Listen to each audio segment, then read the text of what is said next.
Hey, welcome to Friday morning on Kurtzky's driveway. So this is going to be one of the last drives we do in the project car, the 300 SEL, before bundling it up for the winter, because it looks like we're going to get snow maybe on Sunday. Next week might be a little bit better, but once snow hits, I don't want to drive this car anymore unless it's a really nice warm day and everything's off the road. You just don't want to get this thing starting to rust. Speaking of rust, we are off to my car wizard, Dave Morrison at Barry Napa Auto Care, to see his crew, and they are going to change the intermediate pipe with resonator on this car because I really have a Sunday exhaust. It's quite holy. Matter of fact, let's fire it up and you can give it a listen. Okay, here we go.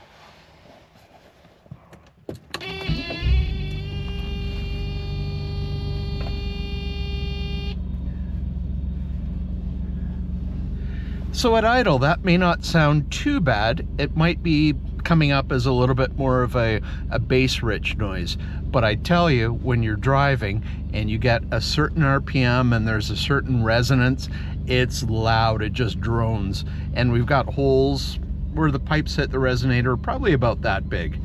Maybe not quite big enough to put a golf ball through, but close enough. So we're gonna get that dealt with, and this car is gonna be S-Class quiet as it should be, and we'll show you what came off. It's really crunchy. They couldn't repair it. Just simply nothing to weld to. So we're gonna be there for a good chunk of the day as they do tire changeovers for other customers. They promised they could squeeze me in as long as I wasn't in a rush. So kudos to them, and we will show you the holy exhaust very shortly. Thanks. See you soon.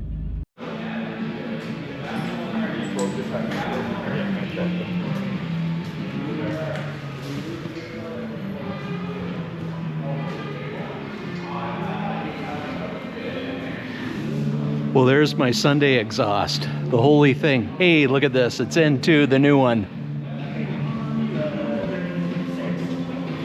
That is awesome.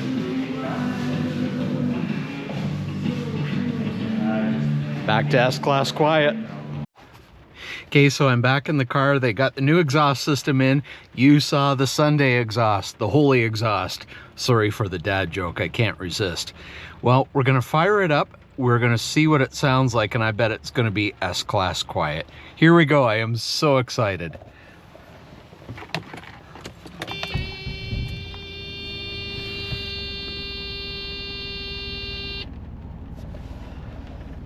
Is this an electric car? Did I buy an electric car?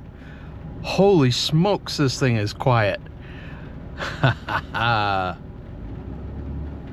Oh, that's the way it's supposed to not sound like. Oh, okay, I'm delighted. We've got one more tour this weekend. You're gonna come with me. I'm doing some filming, and we'll be able to do it. Excuse me, we'll be able to do it without having a headache in the process. So there we go. Thanks for tagging along. And welcome to the intermission portion of Kurtzky's Garage. I'm Kurt, and I really hope that you're enjoying the process of resurrecting the 300 SEL W126 Sacco era Mercedes-Benz. I know I am. It's a great car. I really enjoy putting it back together, getting it to its former glory. So we are going to go now to a special on-site location somewhere in southwestern Ontario. I'm not going to tell you where. And we're going to visit a friend of mine, Tim.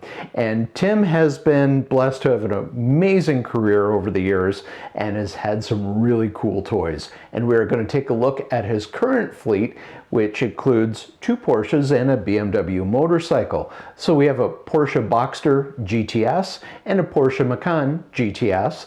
And the BMW, it's the R series, the sport touring bike. Tim's going to tell you a little bit more about it. I'm not a rider myself, so I don't know much about motorcycles, but I can tell you if I did ride, yeah, that's the bike I would want. It's absolutely gorgeous. So the Boxster is a manual, which makes it even a little more special. I think the manuals were only about 10 to 15% of Boxster production for that particular year. And I'll tell you, that car is just, it sings, it's amazing. Now, we didn't get to go for a drive, but next season, I'm going to be back and we're going to set up the GoPro and do some driving footage, and we'll give you some driving impressions. amazing cars. And thank you so much for, well, thank you to my buddy Tim for his generosity in letting us film at his home. And at any rate, take it away. I know you're going to really enjoy this. Thanks for joining me. Which car do you think that starts? I think that starts a Porsche. Which one though? Oh, I think that one starts the Boxster. The gray car. And the multicolored one starts the one that isn't gray. Blue and gray. Oh, it's blue. All right. Leather. Yes. Very wise. And for my spare key, matches the interior color. Wow, you're very color coordinated. This one has red for the spare.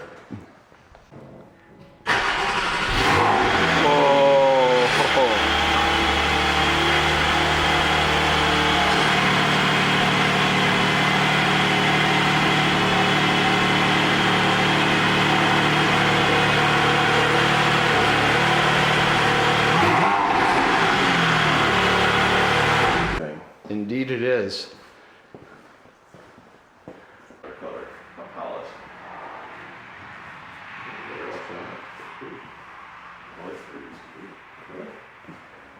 Close to see all the dirt from here.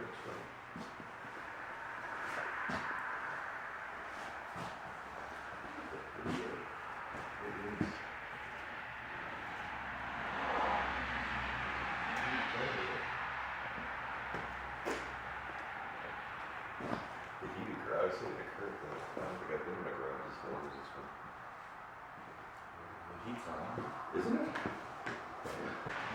It's a 2022 Boxster GTS, and the notable feature is that it was ordered with the manual transmission, which is only about 10 to 15% of them are. It's supposed to be the last of the gas-powered mid-engine Boxsters, or 718s, but as we know, Porsche has now announced that they're going to bring a replacement for it and continue the gas, but there is a good chance that the replacement will be electric hybrid as well, which means that it will only have the PDK transmission. They won't be able to do a manual. Right. So this could be the last of its era. But a little slower than the PDK, but a lot more engaging and fun. So just like some of the other YouTubers out there, horsepower and torque, please. This one's 395 horsepower and pretty similar torque. Yeah, so that'll make it get up and go. And it's well under 4,000 pounds, I would assume. I would assume too, I don't know the number. But it's, on paper, it's not that much faster than the Boxster S, but that one's got a 4-cylinder turbo that doesn't sound nearly as cool. Yeah, this definitely sounds very good based on the cold start. And I can confirm, personally being in the car as well, it sounds very, very good. So tell us a little bit about this two-wheel beast. I know you've been riding for as long, well, long as I can remember. Yeah, so that's a 2021 BMW 1250 RT. So it's a Boxster engine, much like the car. And displacement-wise, it's this one, the car's 4 liters, this is 1250, so each cylinder is roughly the same size. There's just only 2 of them instead of 4 of them. Right, right. It's a great bike for cruising. Really great on the highway. It's got a new, this was the first year for this technology package with the GPS integrated. So you have a spot here where you stick your phone and it charges it. And your phone is your GPS that communicates with this screen. Okay. So you can set your trips on your phone in advance, and then they go onto your screen. And likewise, if you want to record your trip, it will tell you what your lean angles were, your acceleration, your G-force. It'll give you a complete story of what your ride was like. And it'll even geotag any photos you took during the ride into the map, so you can see where you took them. Very cool. That's amazing. Absolutely amazing. And you've had this for what, 3 years? I guess we're on the 4th, yeah. Excellent. And it's we usually do a trip with a bunch of guys down to Pennsylvania every year, and there's some great twisty roads down there. cool. That's amazing. Looks great. It's a beautiful bike. Absolutely beautiful. Just got a couple of shots of the front here. And obviously you ride it. It's not a garage queen. You use it as it should be used. So how many miles or kilometers do you think you put on a year, roughly? Usually about 8,000 on the bike and 10 on the car. Yeah, that's how you enjoy them. Absolutely. But I'm trying to get the bike up over 10 each year. All right, and then your blue machine, the Macan. Tell us about this one. Well, that's the winter Porsche. So basically, I was pleasantly surprised with the Boxster. It was I knew it would be a great sports car, but I didn't realize how day-to-day drivable it would be. How nice it was just to go get groceries. So I really missed it in the winter. So I decided to get a friend for it that I could drive year-round, and it's also the GTS model with 430 horsepower. It's technically faster to 60 than the sports car. Right. It doesn't corner quite the same, but it does corner pretty reasonable. And it has a really sweet sounding exhaust note as well with the 3-liter V6 turbo. So you said 430 horsepower, 3-liter, twin turbo. So 0 to 60 time is a little bit quicker than the Boxster, but really this is about just having a supremely capable driving machine. It's not the stoplight dragster. It's an amazing vehicle.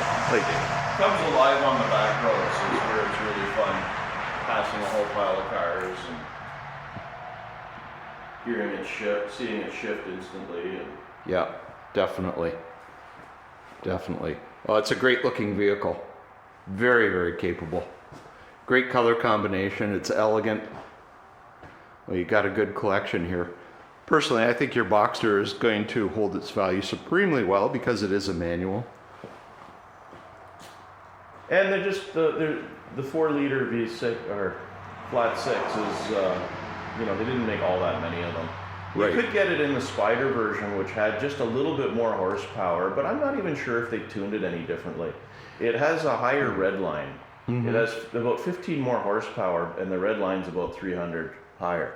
I've been in a Spider. A friend of mine owns one, and it's a lovely car, but I find it a little harsh on this, daily, just driving it on roads. It's a track car.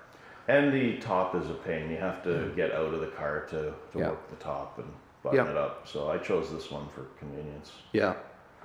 No, I think Porsche is really about making a usable car, and this is certainly, this is case in point.